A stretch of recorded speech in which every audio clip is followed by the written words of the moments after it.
Friends, welcome back to our channel. ఇలా serial ముందుగానే మీకు అందించాలి అంటే, మీరు చూడాలి అనుకుంటే మా ఛానల్ని ఇప్పుడే సబ్స్క్రైబ్ చేసి ఒక లైక్ వేయండి. ఓకే ఫ్రెండ్స్, ఈరోజు ఎపిసోడ్లోకి వెళ్తే పాల గిన్నెను కింద పడేస్తుంది రోహిణి. అది చూసినటువంటి మీనా వచ్చి త్వరగా వచ్చి, అయ్యో ఏంటి రోహిణి తొలగిపోయాయా, ఓకే నేను సర్ది పెడతానులే, నేను సర్దుతానులే అని ఆ గిన్నెను కిచెన్లోకి తీసుకొని వెళ్తుంది. ఇంతలో రవి మరియు శృతి రూమ్లోకి వచ్చిన తర్వాత రవి అంటుంటాడు, మా రోహిణి వదినకు బాబు చింటూ ఇక్కడ ఉండడం ఇష్టం లేనట్లు ఉంటుంది. ఆమెకు ఈ 2 రోజుల నుంచి ఆమె బిహేవియర్ చాలా చేంజ్ అయింది అని చెబుతుంది శృతితో.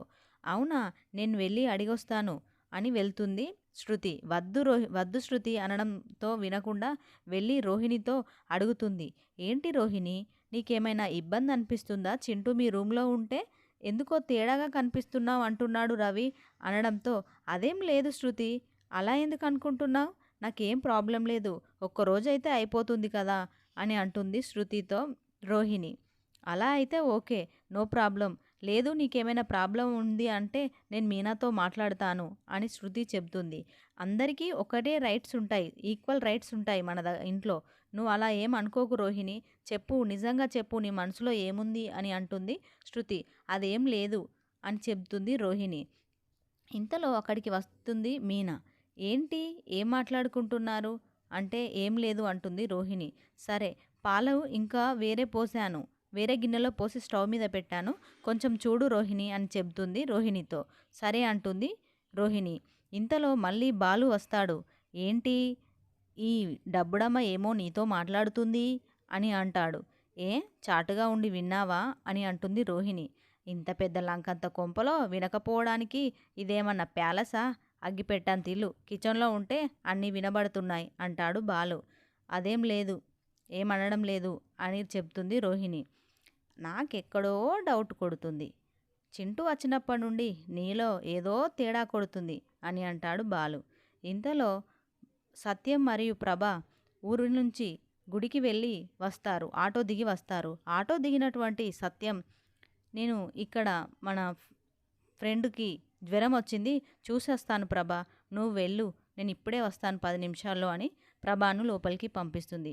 నేను కూడా వచ్చేదాన్నండి, కానీ నాకు అలసిపోయాను అని చెప్పి లోపలికి వస్తుంది ప్రభావతి. ప్రభావతి హాల్లోకి ఎంటర్ అవడంతో చైర్లో కూర్చున్నటువంటి చింటూను చూసి ఒక్కసారిగా కోపం వస్తుంది. ఏంటి ఏంటి ఈ సంతను, ఈ దిక్మాల సంతను ఇంకా పంపించలేదా? ఇందుకోసమేనా నేను అంత దూరం వెళ్ళి వచ్చాను అని రోహిణిని నిలదీస్తుంది. ఏమో చెప్పావు, పంపించేస్తా అది ఇది అన్నావు, ఏమైంది తల్లి అని అడుగుతుంది రోహిణిని. ఇంత చక్కగా చెప్పి వివరించి నన్ను చాలా దూరం పంపావు, అయినా ఇంకా పంపించలేదు అంటే నేను పంపిద్దామనుకున్న చివరి టైంలో బాలు వచ్చాడత్తయ్య, నేనేం చేయాలి అని అంటుంది రోహిణి. ఈ సంత ఏంటో, ఈ వ్యవహారం ఏంటో నాకేం అర్థం కావట్లేదు. చూడు చూడు, వాడు ఎలా కూర్చున్నాడో నా కుర్చీలో అని అనడంతో, ఎవరు కూర్చోమన్నారా ఈ సీట్లో నిన్ను, ఈ కుర్చీలో అని అనడంతో రోహిణి వాళ్ళ అమ్మ వస్తుంది. అయ్యో అదేం లేదండి, ఎవరూ చెప్పలేదు, వెళ్ళిపోతాము, ఇక్కడే ఉండడానికి రాలేదు కదా అండి అని అంటుంది రోహిణి వాళ్ళ అమ్మ. ఇంతలో మనోజ్ వస్తాడు. ఏంటమ్మా ఈ అరుపులు కేకలు వీధి చివరి వరకు వినిపిస్తున్నాయి అంటే నావి అరుపుల్లాగా వినబడుతున్నాయారా నీకు? చూడు, వీడు చూడు నా కుర్చీలో ఎలా కూర్చున్నాడు అనడంతో, ఈ మాత్రం దానికే గొడవ ఎందుకమ్మా అని అంటాడు మనోజ్. అందరూ మంచివాళ్ళేరా, నేను ఒక్కదాన్నే చెడ్డదాన్ని ఈ ఇంట్లో, అందరూ త్యాగదనులే, నేను మాత్రమే కాదు అని అంటుంది ప్రభ. ఇంతలో మీనా కూడా వచ్చి, ఏంటంటే ఈ చిన్నదానికే ఇంత గొడవ చేస్తారేంటి అత్తయ్య అని ప్రభావతిని నిలదీస్తుంది. వెంటనే బాలు కూడా అంటాడు, అమ్మ ఇదేమన్నా ప్రభావతిపురమా, ఇదేమన్నా ప్రభావతి గారి చేరా, ఎందుకు ఇంత గొడవ చేస్తున్నావు అని అడుగుతాడు బాలు. అనండిరా అనండి, అందరూ అనండి నన్నే అంటుంది ప్రభావతి. మేము వెళ్ళిపోతాం లేండి, నేను వద్దు అంటున్నా కానీ మీనా మరియు బాలు ఇద్దరు తీసుకొచ్చారు బలవంతంగా, లేదంటే నేను రాకపోయేదాన్ని అని చెబుతుంది రోహిణి వాళ్ళ అమ్మ. ఇంతలో, మీరేం అనుకోకండి, ఇలాంటి గొడవలు మాకు సర్వసాధారణమే మా ఇంట్లో, రండి మీరు చింటూని తీసుకొని లోపలికి రండి అని మీనా చెప్పి వెళ్ళిపోతుంది పైకి. ఇంతలో బాలు కూడా చింటూని తీసుకొని పైకి వెళ్ళిపోతాడు. సరిపోయిందారా మీ అందరికీ, నేను ఒక్కదాన్ని మాత్రమే ఈ ఇంట్లో ఇలా ఉన్నాను అని చెబుతుంది ప్రభ. రోహిణి మరియు మనోజ్ కూడా సంభాషణలు జరుగుతుంటాయి. ఈరోజు కూడా నేను బయట పడుకోవడమేనా, నాకు నిద్ర పట్టట్లేదు రోహిణి అంటే, ఏ ఈ ఒక్క రోజుకు ఓపిక పట్టలేవా, ఏమైతుంది అని మందలిస్తుంది రోహిణి మనోజ్ను. ఇంతలో కిచెన్లో ఉన్నటువంటి బాలు మీనాలు ఇద్దరు మాట్లాడుకుంటూ ఉంటారు. ఎక్కడో తేడా కొడుతుంది నాకు, రోహిణి ప్రవర్తన 2 రోజుల నుంచి విచిత్రంగా కనిపిస్తుంది. ఎన్నడూ లేనట్టుగా వాళ్ళకు రూమ్ ఇచ్చింది మరియు బాబుకు తినబెడుతుంది. ఇదంతా చూస్తుంటే నాకెక్కడో తేడా కొడుతుంది మీనా అనడంతో, అదేంటండి ప్రతిదానికి అనుమానిస్తారు, ఒక చిన్న పిల్లవాడిని చూస్తే ప్రతి అమ్మాయికి అలానే అనిపిస్తుంది, పోనీలేండి అనడంతో, సరేలే ఎక్కడో తేడా కొడుతుంది తెలుసుకోవాలి అనుకుంటాడు బాలు. ఇక సీన్ కట్ చేస్తూ తెల్లవారుతుంది.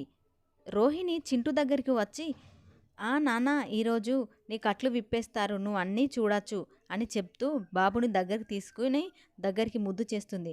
అమ్మా నేను కూడా నిన్ను ముద్దు చేస్తాను అని చెప్పి బాబు కూడా రోహిణికి ఇస్తాడు. అది చూసినటువంటి రోహిణి వాళ్ళ అమ్మగారు చాలా సంతోషంగా ఫీల్ అవుతారు. ఇప్పుడు ప్రభావతి ఒక్కతే హాల్లో అటు ఇటు ఏం తోయకుండా తిరుగుతూ గాబరాగా తిరుగుతూ ఉంటుంది. ఇంతలో రోహిణి రానే వస్తుంది. ఏమమ్మా వాళ్ళు వెళ్ళిపోవడానికి అన్ని సిద్ధం చేసుకున్నారా అనడంతో, వస్తున్నారు అత్తయ్య అని చెప్తుంది రోహిణి. ఇంతలో మీనా కూడా వస్తుంది. వెళ్ళొస్తానండి అని చెప్తుంది సుగుణమ్మ. వెళ్ళండి, మళ్ళీ రానే రాకండి, ఇదే మీరు రావడం చివరిసారి అవ్వాలి అని చెబుతుంది ప్రభ. ఏంటత్తయ్య మీరు అలా మాట్లాడుతున్నారు, మంచిగా మాట్లాడొచ్చు కదా అని అంటుంది మీనా. ఇంతలో మనోజ్ కూడా వచ్చి, ఏంటమ్మా అలా మాట్లాడుతున్నావు అని అంటాడు. అనండిరా అనండి, అందరూ నన్నే అనండి అనడంతో బాలు వచ్చి, ఒక్కరోజు ఉంటే నీ ఇల్లేమన్నా గోదాట్లో కొట్టుకపోతుందా, కూలిపోతుందా, ఎందుకు ప్రభావతి ఇల్లేమన్నా ఎందుకు ఇలా చేస్తావు అని అంటాడు బాలు. అనండిరా అందరూ నన్నే అనండి అంటుంది ప్రభావతి. నేనే కదా మీకు చీపుగా దొరికాను, నన్నే అనండి, ఇదంతా నాదే తప్పు అని అంటుంది ప్రభావతి.